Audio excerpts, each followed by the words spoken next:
है कि भारतीय जनता पार्टी के अंदर ये कार्यकर्ता आधारित पार्टी है और युवा है, महिला है और ये लोकतांत्रिक पार्टी है और जिसके अंदर जो भी जनप्रिय और जनता के लिए और कार्यकर्ता के रूप में काम करने वाला है तो उनको भारतीय जनता पार्टी सभी वर्ग को प्राथमिकता देती है और निश्चित रूप से युवाओं को तो पहले से ही प्राथमिकता दी है और मैं आपको दिख रहा हूँ उदाहरण है। तो इसलिए मैं मार्गदर्शन मंडल में भेजा जाएगा खड़िया जी के बाद और कौन कौन है जो मार्गदर्शन मंडल या राज्यपाल बनने जा रहे हैं? ऐसा है कि ये हमारा जो संसदीय और जो हमारा शीर्ष नेतृत्व है वो तय करेगा और वो जो बनाएंगे उसके साथ में सभी कार्यकर्ता मिलकर काम करेंगे। खुशी की बात है। मैं घेमरा राम जी को बहुत बहुत बधाई देता हूं और उनके परिवार को शुभकामना देता हूं कि यहाँ का बेटा भूलवश पाकिस्तान की सीमा में चला गया और वहाँ पर उसको गिरफ्तार कर लिया और उसकी वजह से बहुत परेशानियां हुई और मैं जैसे ही मुझे पता चला तब से मैं लगातार प्रयासरत था। विदेश मंत्रालय के माध्यम से मैंने विदेश मंत्री जी से बात करके और कई बार बात हुई, उसके बाद में दूतावास में बात की और जिसकी वजह से आज घेमरा राम वापस आ रहे हैं। तो मुझे बहुत प्रसन्नता है कि वो भाई जो पाकिस्तान में चला गया था वो अब वापस अपने वतन को लौट रहा है। सर कटारिया बहुत बहुत बधाई। निर्मला सीतारमण जी ने जो बजट प्रस्तुत किया वो देश के कल्याण का बजट है, गरीबों के उत्थान के लिए, किसानों को समर्पित बजट है, युवाओं को समर्पित, महिलाओं को समर्पित बजट है और आने वाले समय के अंदर देश विकसित राष्ट्र कैसे बने और इस दिशा के अंदर ये बजट प्रस्तुत किया गया है और ये बजट लोक कल्याणकारी है। आज़ादी के अमृत काल का ये प्रथम बजट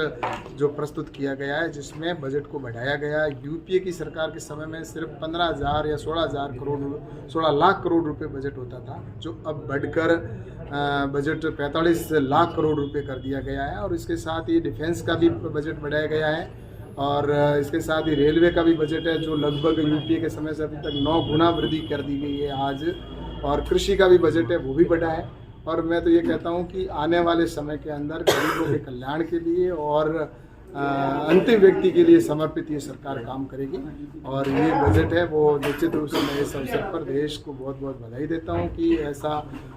बजट है जो देश के विकसित राष्ट्र के लिए समर्पित ये बजट है जो आम जन के विकास का है। आज चाहे इंफ्रास्ट्रक्चर की दृष्टि से हो चाहे वो दूसरे सेक्टर के अंदर हो, तो मैं सोचता हूँ कि बजट बहुत ही शानदार। सांसद खेलकूद प्रतियोगिता रहे और वेट खली भी आ रहे हैं हमारे।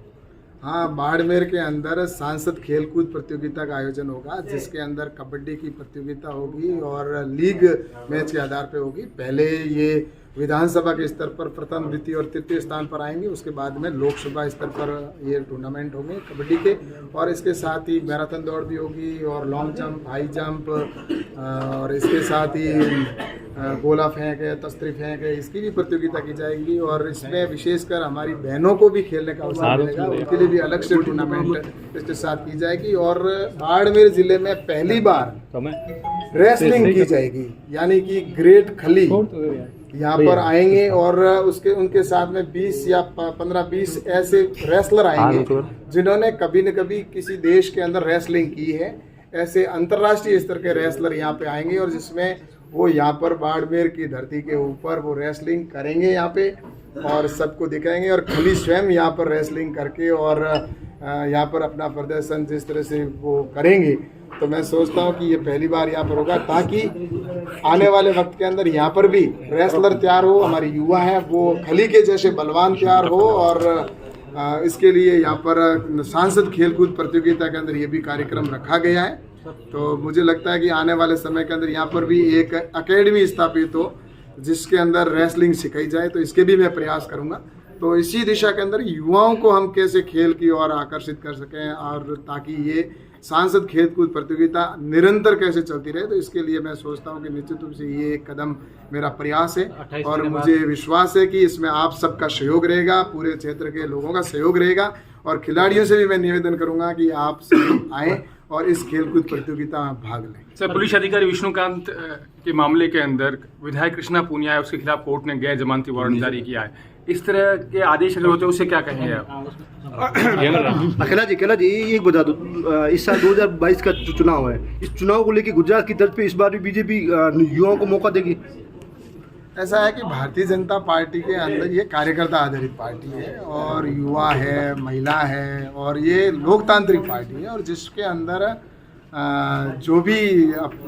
जनप्रिय और जनता के लिए और कार्यकर्ता के रूप में काम करने वाला है तो उनको भारतीय जनता पार्टी सभी वर्ग को प्राथमिकता दी है और निश्चित रूप से युवाओं को तो पहले से ही प्राथमिकता दी है और मैं आपको दिख रहा हूँ ये उदाहरण है। तो इसलिए मैं समझता हूं कि गला जी 28 महीने बाद गैमरा बुजुर्गों को फिर क्या मार्गदर्शन मंडल में भेजा जाएगा? 28 महीने बाद वापस आज भारत लौटा है, काफी मेहनत आपको भी करनी पड़ी। बहुत ही खुशी की बात है। मैं गैमरा राम जी को बहुत बहुत बधाई देता हूं और उनके परिवार को शुभकामना देता हूं कि यहाँ का बेटा भूलवश पाकिस्तान की सीमा में चला गया और वहाँ पर उसको गिरफ्तार कर लिया और उसकी वजह से बहुत परेशानियां हुई और मैं जैसे ही मुझे पता चला तब से मैं लगातार प्रयासरत था। विदेश मंत्रालय के माध्यम से मैंने विदेश मंत्री जी से बात करके और कई बार बात हुई, उसके बाद में दूतावास में बात की और जिसकी वजह से आज गैमरा राम वापस आ रहे हैं तो मुझे बहुत प्रसन्नता है कि वो भाई जो पाकिस्तान में चला गया था वो अब वापस अपने वतन को लौट रहा है। सर कटारिया बहुत बहुत बधाई। कटारिया जी के बाद और कौन कौन है जो मार्गदर्शन मंडल या राज्यपाल बनने जा रहे हैं? ऐसा है कि ये हमारा जो संसदीय और जो हमारा शीर्ष नेतृत्व है वो तय करेगा और वो जो बनाएंगे उसके साथ में सभी कार्यकर्ता मिलकर काम करेंगे। Thank you.